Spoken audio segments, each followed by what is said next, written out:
This episode of Inside Louisiana Athletics is brought to you by Our Lady of Lourdes Medical Center. Hi, I'm Marcel Johnson, and tonight on Inside Louisiana Athletics, an up and down weekend for all of our sports, as women's volleyball wraps up the regular season, as our Darren Walker sits down with Heather Mercedes-Fontenot to discuss volleyball's road trip to Arlington and a possible Sun Belt tournament preview. And later, not the result women's soccer was looking for, but Coach Lance Key is here to talk about their tournament games in Foley. But first, Louisiana football creeps back into the top 25, as head coach Billy Napier is here to talk their 27-point second half effort to take down the Red Wolves. Brought to you by Simon. You're watching Inside Louisiana Athletics.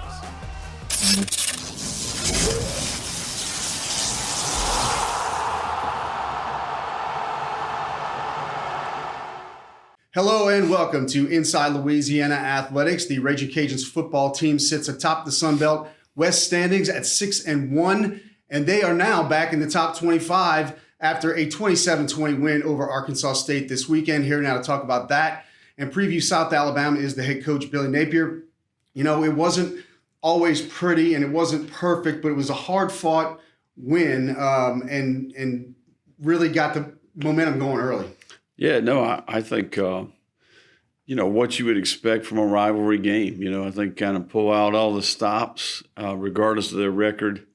They've got good personnel, and I thought Coach Anderson did a nice job, had them ready to play. They played hard in the game, did some unique things that were tough, and I thought defensively we were really sharp. I got some critical stops in the red zone. Kicking game, was huge, a lot of hidden yardage in the game until we figured it out on offense. Right. Not much happening early when it came to scoring, but Arkansas State did get a field goal just before the end of the first quarter to take a 3-0 lead. Then a second field goal midway through the second quarter to take a 6-0 lead. The offense was struggling, but the defense was playing really well to keep everything within striking distance. Yeah, kind of went in with the bend but don't break mentality. Make them go the length of the field, make them be patient.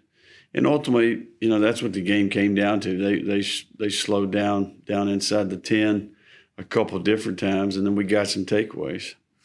You went for it on fourth down 3 times in the first half, the last one coming on a 4th and goal from the Arkansas State 1. Couldn't punch it in, but obviously that's showing a lot of confidence in your offense and obviously showing that confidence in the defense that they can still, maintain what they were doing. Sure. No, I think certainly that possession, maybe I'd like to have a few of those plays back, but I think it was the right approach. I mean, we've got a lot of confidence in our players. Certainly, we've been good down there. Just didn't quite, got caught on a little bit of a tough look there on the 4th and 1, and really didn't execute a couple of those plays very well prior to that. So you talked about it at halftime, how many times this team has been down at the break this season, and then to come back and win it in the second half. So we get the ball to start the second half, waste no time in grabbing the lead. Levi Lewis finds Peter LeBlanc for 29 yards. Then 2 plays later, Levi feeling the pressure coming off the edge, and he just took off, and it was 33 yards for the score. Yeah, no, really good adjustments. I thought offensively in particular, we got to the right stuff. Players executed what we called. I thought Levi was really sharp in particular in the second half. So some good things and some players making plays that we're going to need to be more productive going forward. So it's 7-6. Defense continues to play well. Eric Guerra intercepts Logan Bonner, and he brings it back to the 42-yard line. You couldn't convert that into points, but boy, E.G. is really turning into a guy that you do not want to throw against him. He's got 3 picks in the last 2 weeks. Yeah, we're really proud of Eric, man, and how he's grown up as a person, much better leader, consistent, dependable, great competitor, know what you're going to get every day. Really smart young man. Coach Morgan's done a really nice job with him. He's continued to develop as a player. And heck, man, you can challenge him if you want to, but he's been pretty tough. Yeah, and he's a dynamic punt returner as well. So later in the third, another quick strike. Dante Fleming takes that little touch pass on the sweep from Levi. Pierce Meagle with a huge block to spring that one. And Kyron Lacey really effectively took out 2 people. Dante takes it to the house, 52 yards, and just like that, it's 14-6. Yeah, good design, and Pierce and Kyron were really good. Both did exactly what they were supposed to do. Kyron Lacey, a young freshman, learning how to play without the ball. Nice take 2 block versus 4 bump coverage. Good decision to pitch it. We had the numbers and leverage to do that. Good decision by Levi. So well-executed play, and Dante did the rest. So we go to the fourth, Red Wolves with an 80-yard touchdown drive, but Percy Butler intercepts the pass on the 2-point conversion, so it's 14-12. Cajuns add a field goal on the next drive. Levi with a nice drop into Neil Johnson for a big 43-yard catch, and that helped set up a 35-yard field goal from Kenny Almendares to make it 17-12. We'll talk about Kenny more in a minute, but first, Neil has really come on the last couple of weeks. Yeah, Neil Johnson has got a chance to be an impact player for us. He's a mismatch player at the tight end position, and one that I think has got an unbelievable future. A guy that's a former receiver, former quarterback.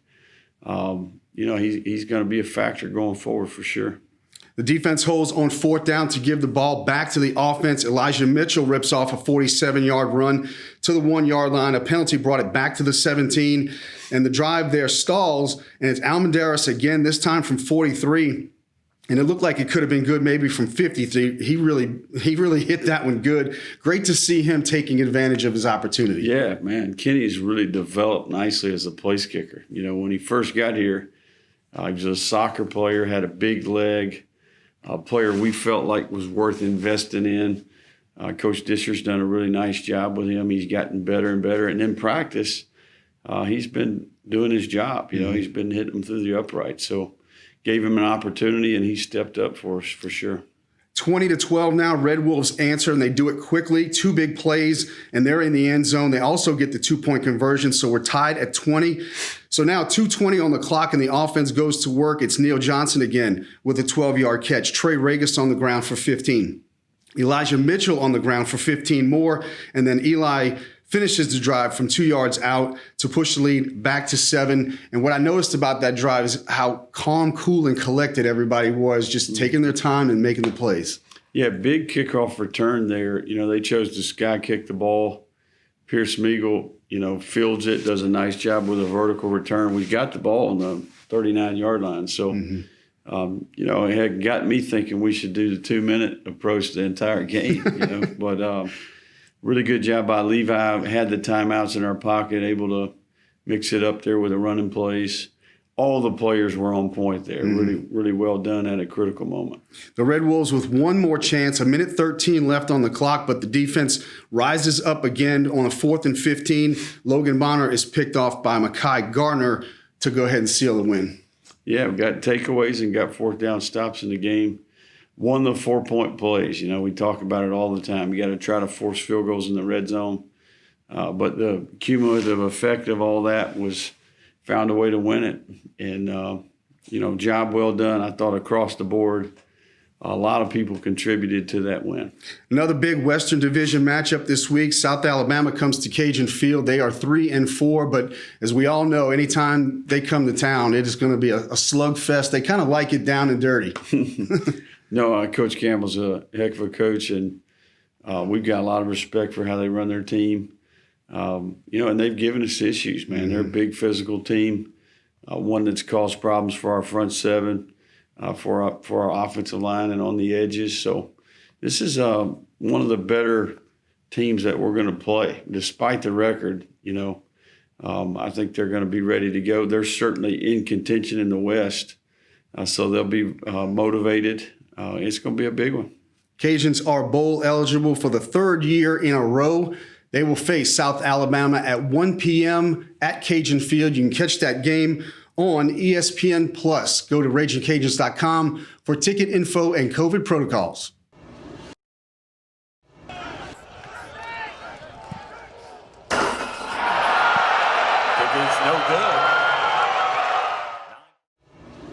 Next on Inside Louisiana Athletics, Darren Walker sits down with head coach Heather Mercedes Fontenot to discuss the upcoming women's volleyball Sun Belt tournament. Hi, can I get 1 espresso shake and 1 Oreo espresso shake? Is it espresso? Espresso. Espresso. Espresso. Espresso. Espresso. Espresso shake. No. Espresso or espresso? It's espresso. We're counting down the days until 2021 with our best deals of the year. Get a 2020 Chevy Equinox for $19,988. Or get a 2020 Chevy Trax for $17,988. The countdown to 2021 is on, so come on down to Courtesy Chevrolet in Broussard.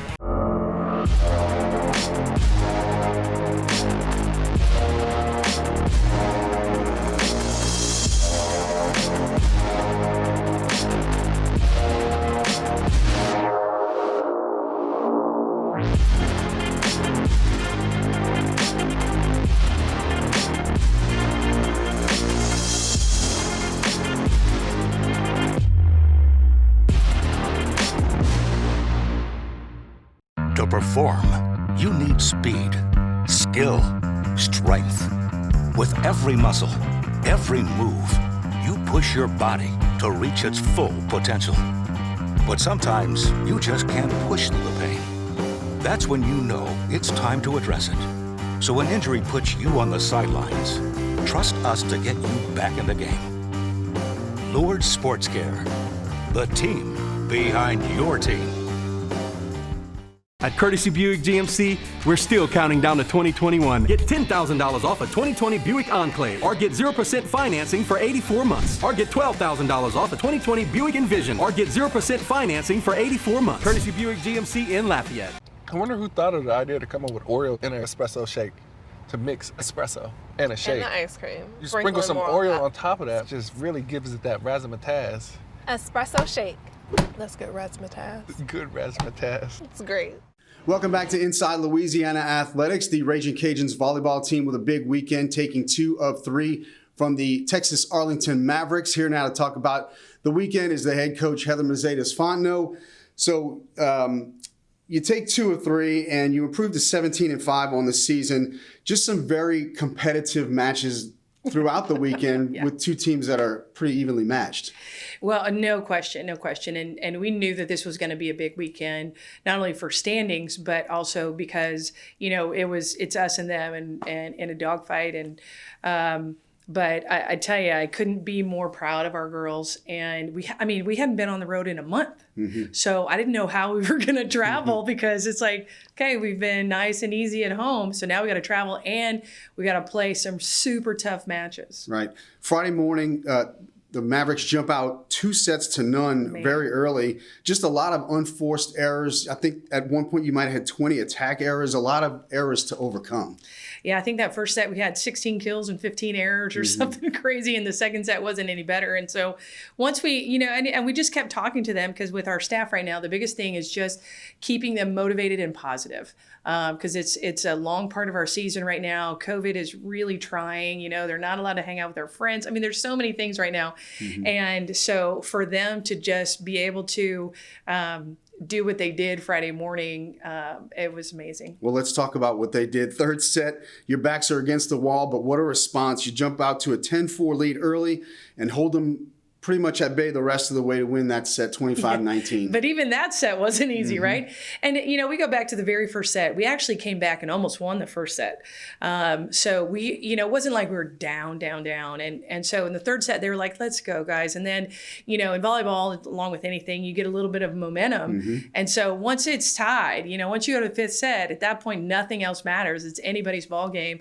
And our kids just came up and rolled. Yeah, in the fourth set, you were down 18-14, but again, you came storming back with a couple of runs, 4-0 and 5-0. You tied things up in 2 games apiece, and then, like you said, you go to the fifth.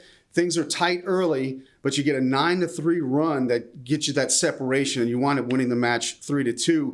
And it's so ironic that last week you brought up that term reverse sweep, and that's exactly what you did. It's becoming more common these days. It is. The reverse sweep, and I was just talking about, Texas is number 1, Baylor's number 2 right now, and Baylor was up 2-0 last week on Texas, and Texas came back and won the next 3. And it's becoming a very common thing in volleyball where you never saw it before ever. So I'm glad that we were on the giving end of it as opposed to the receiving end this last weekend. But I was so proud of our kids. Friday night, UTA wins the first set 28-26. They take a 1-0 lead. Second set, the Mavs with a 10-3 run, and they had a 3-point advantage midway through that set. But it was enough of that because you guys go on a 12-1 run to win that thing. Well, and the first set we had the first set. It got we got behind in the first set. We have this stupid trend where not stupid, but we keep getting behind in the beginning, and so it's like we played catch up for a while, and then we jump on them. But that game would have been done in 3 had we won that first set. Third set, you're tied at 9 after a UTA run, but another answer from your team puts you up 19-12, and you go on to win that one as well. Yeah. And, the really beneficial thing about our team this year is that we have a lot of scoring options. Sometimes that well runs dry. Kara Barnes, she's normally very spot on for us. She struggled this weekend, and they game planned against her really well. And, what I told her, I was like, you earned it. Now you're somebody other than Haley, other than Kelsey, that they have to worry about, and they have to scout you now. And they did a good job. And but she's been super resilient, just like all of our kids. Fourth set, neither team letting the other get a lot of separation. You really had to kind of gut that one out. Truly. You get the 3-1 win, but I want to bring up the defensive effort in this when you had a season-high 18 blocks. Really got it done.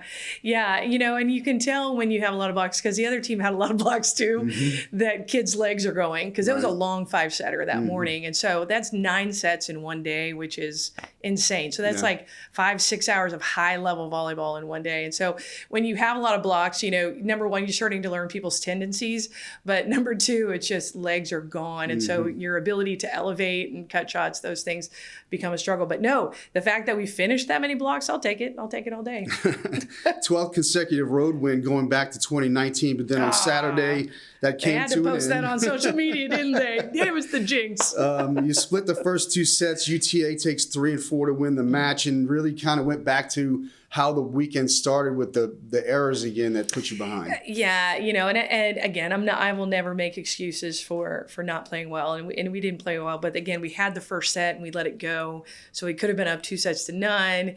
And I think also that I go back to legs. We were on the road. We're not used to being on the road. It was a third hard match.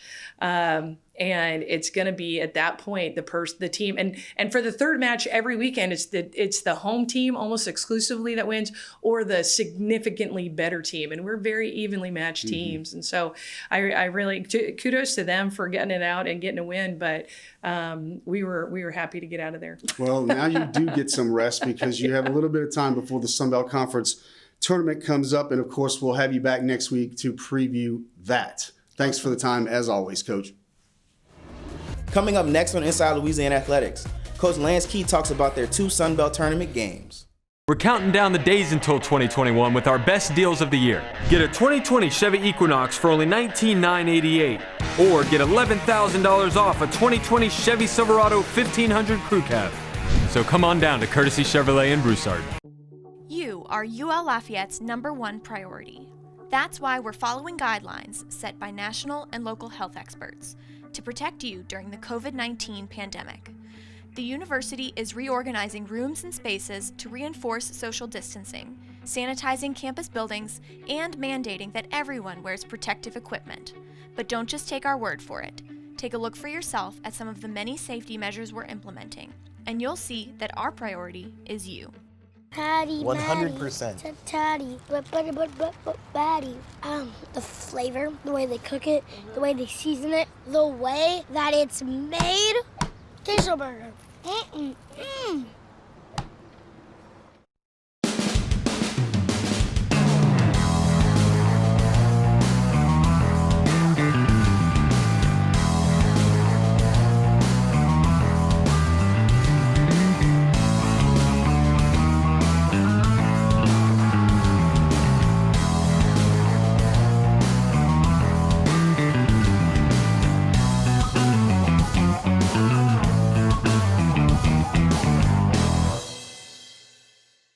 The health and safety of our students is our main concern. That is why the Office of University Housing and Residential Life has developed new protocols and procedures to strengthen our efforts to protect you during this pandemic. Housing staff is trained and ready to carry out safety protocols and guidelines set by local and national health authorities. All common areas will be cleaned and sanitized often, and no more than 2 residents will share a bedroom and bathroom. These are just a few of the safety measures we are implementing to ensure that our priority is you.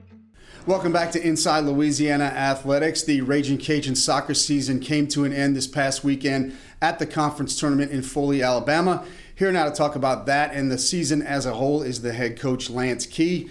So let's quickly recap the tournament. You open up with Coastal Carolina, and you get 3 goals in that one to win it 3-0.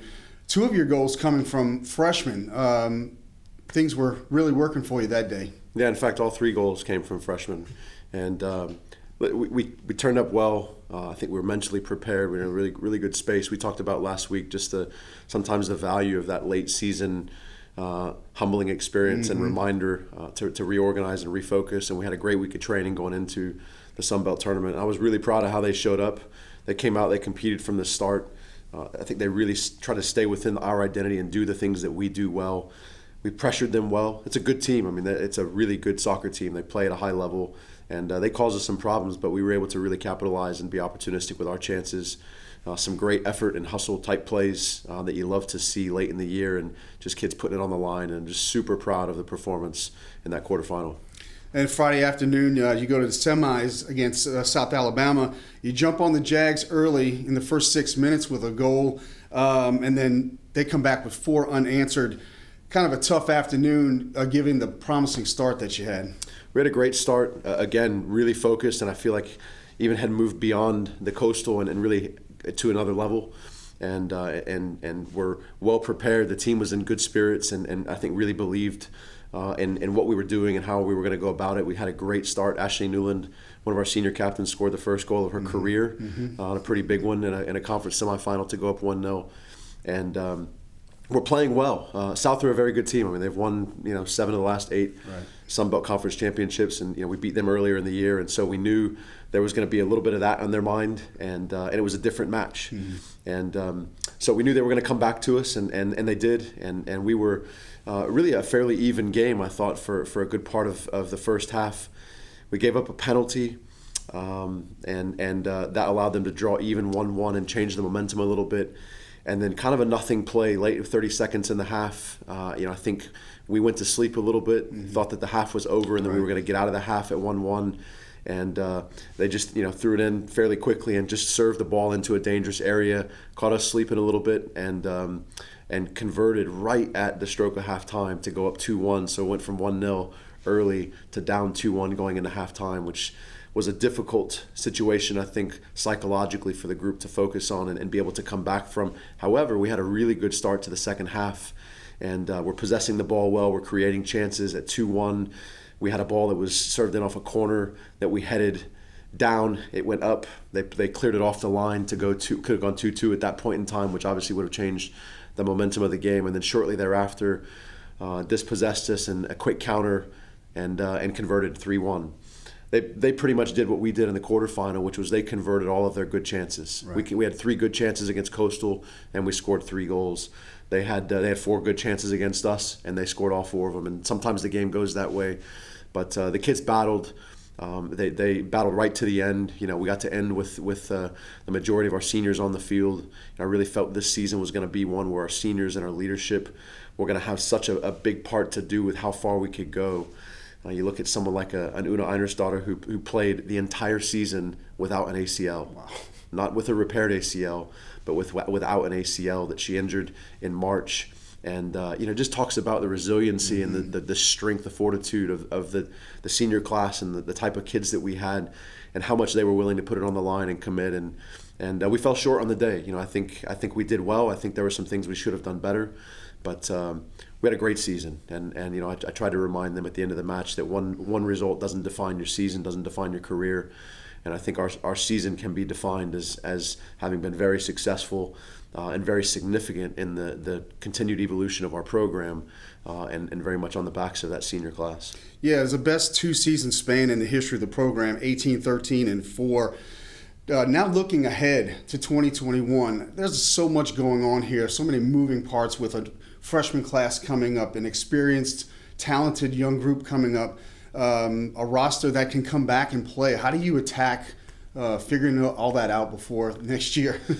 Well, we've got signing day coming up on Wednesday, and we've got We've got exit interviews coming up this week, and so it's going to be a lot of candid conversations with, in particular, with our seniors and those that have some potential conflict creating eligibility in terms of roster spots and scholarships and those types of things. But the other side of it is, I think our team, our girls in our senior class, many of them, they're so far along in the process. Many of them already have pretty concrete plans about what they're going to do, jobs lined up, grad school programs already lined up, law school already lined up. And so as much as I'm sure they would like to be able to play another year, you got to weigh that out in the balance, and you look at the longevity of their life and how much this, one extra year, one extra season of eligibility may or may not come into play. It's really going to be up to them on an individual basis in terms of what they want to do.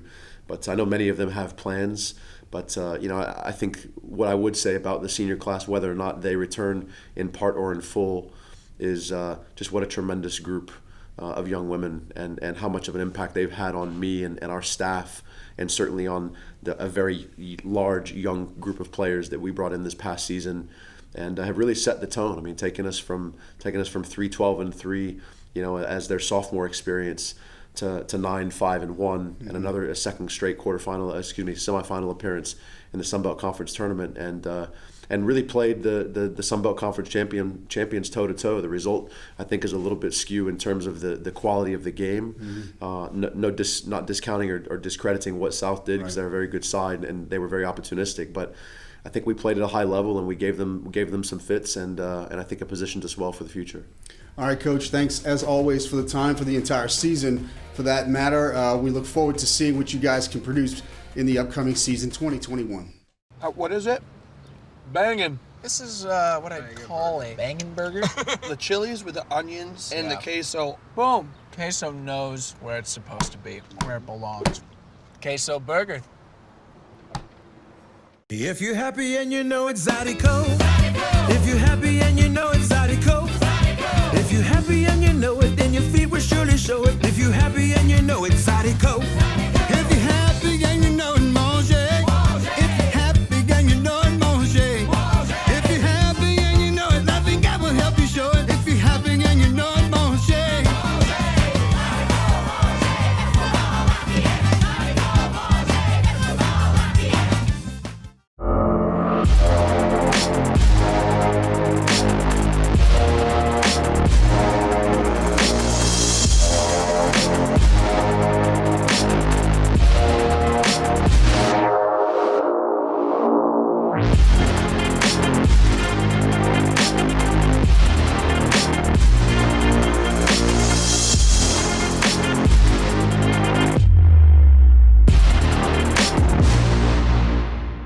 At Courtesy Buick GMC, we're still counting down to 2021. Get $13,000 off a GMC Sierra 1500 or get a 2021 GMC Terrain for $22,988. We're also offering 0% financing for 84 months on select Buick. Courtesy Buick GMC in Lafayette.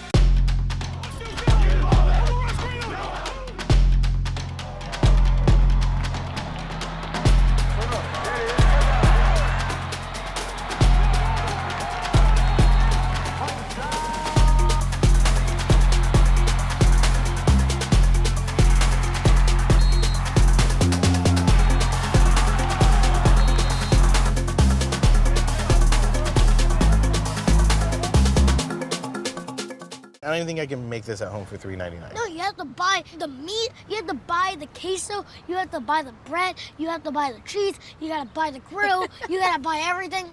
Queso burger. Ooh. Thanks for watching another episode of Inside Louisiana Athletics. Be sure to catch us next week for more Ragin Cajuns coverage. Go Cajuns.